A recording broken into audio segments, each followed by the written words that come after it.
From an on-screen musician to a bubbly radio host presenter at Kubamba Radio, Duncan Kiama is here with me today. He's a voice that you're so familiar with. Welcome, Duncan Kiama. Asante sana, thank you. Yeah, Yes. and we can also call you Dunco. Dunco, call me Dunco. Dunco is better. Duncan sounds so official, and anytime I'm called Duncan, I'm in trouble. Why? Yes, my father, you ask my father that one. Okay. Yes. So briefly, tell us something on your educational background. Well, my educational background, Dunco is a guy who went through 844 kama kawaida. I did my primary school in a school called Harambe Primary, then went to boarding school in Rift Valley, a place called Michinda Boys. Then after that, I went to secondary school in Nyeri, where I got an injury. I got bit by a snake, so my mom was like, "You're not going to stay in boarding school. I need you near." So I came to Highway Secondary School in Nairobi. Then after that, I did KMTC. I did medical engineering, and then I did industrial technology, medical engineering option at Egerton University. Wow, Yeah. you've really studied. Yes, I've tried to study. And so what are the early positions that you've held in the broadcast field?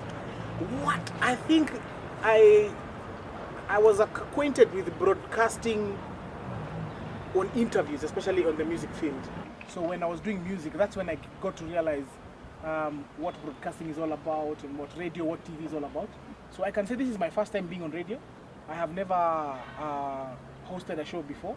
But before I hosted a TV show in one of the TV stations that was called Exodus to Stardom.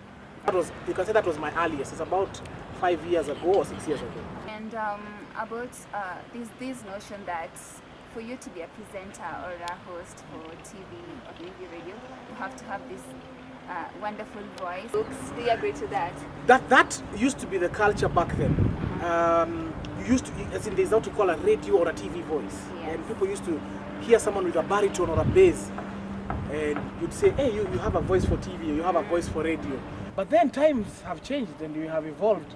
Nowadays we have people who have husky voices like mine, or high-pitched ones, and it doesn't really matter as long as you're interesting. If you were to choose between doing something else, will you still stick to announcing, being a presenter, or will you do something else? I have found my purpose in radio presenting. However, if I was to do something else, I think I would still go back to radio presenting. Try a little bit of TV, but radio presenting is my first love. Tell me something. Yeah. What's the highlight of your work experience? Highlight of my work experience, I'll say being paired with one of the media greats, that's Tina Nzuki.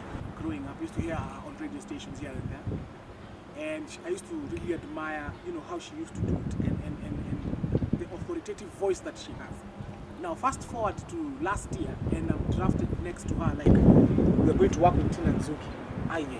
It's been amazing. So, or someone actually wrote to us once and said, "I was on the verge of committing suicide this morning. I was tired of life, but then the prayers you made in the morning made me change my life." That one, I'd take that over anything else, any day. So how do you balance your work at radio and your music? Yes. Well, the beautiful thing about radio and music, it's that they're almost in the same sector. So it's not difficult. What I would say is kind of tough is balancing work-life, the work-life balance. Because I have to be up by 4 a.m., which is very, very difficult for me. But I'm slowly learning. Then,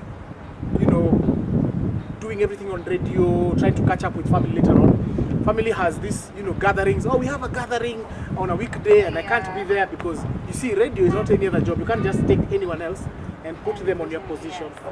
Yes. So since you've told me like you've not gone through the Yes, educative part. Yes, for journalism. Yes.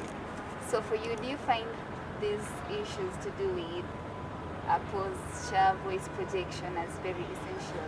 They are very, very essential. I may not have gone to school for this, but I'll tell you, I'm a musician and I learn about intonations and voice projections and rounding of your voice and voice pitch. I know those things from music, but they are very, very important because people don't see you on radio. 3 people died yesterday, and and people, they don't have to see you smiling, but they can tell you're smiling. What I need to learn to do, and I'm slowly learning, is how not to catch feelings,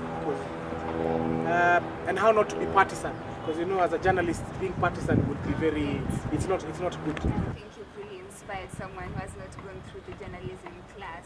Oh yes, I'm inspiring you very, very well. Yeah, so... Glory to God, though. Yeah. So what can you tell them as a parting shot? The moment you open your eyes like this every morning and you thank God for a new day, that's a new opportunity to venture into anything. Let me tell you, today, someone would come to me and tell me, we want you to fly a plane. Believe you me, I'll tell them I will fly that plane. Do not beat yourself because probably you didn't go to school because of financial restraints. Probably you didn't get the opportunity that your neighborhood kids got when they were growing up. You went through hardships, but everything that you're going through had been planned by God and is a learning step to everything. Bible verse that you can give us, and yes. How can you find you on the social media platforms? All right, on social media, I'm Dunco Music on Twitter. I'm also Dunco Music on Instagram. Just find Dunco Music or Dunco Atalaku on any social media site. And the verse that I would like to encourage each and every one of you out there is Psalms 91 that says, "He that dwells in the secret place of the Most High shall abide under the shadow of the Almighty. Will say to the Lord, He is my refuge and my fortress, my God in whom I trust. I will deliver you from the snares of the faller and from the deadly pestilence. 1,000 will fall at your right hand, 10,000 will fall at your left, but they will not come near you. You will only see them with your eyes." Be under the wings of Jesus, and He will always protect you. No matter your job will no matter what, your job will just be saying, "God, I want to go there," and He will take you there one way or another. Amazing. Yeah. It's been a pleasure to have you today. Thank you so much. Thank you so much for thinking about me. Yeah. Yes, and remembering me. It has been great learning about the media journey with Duncan Kiama, aka Dunco. Being your host and Cubit. Till next time. Bye.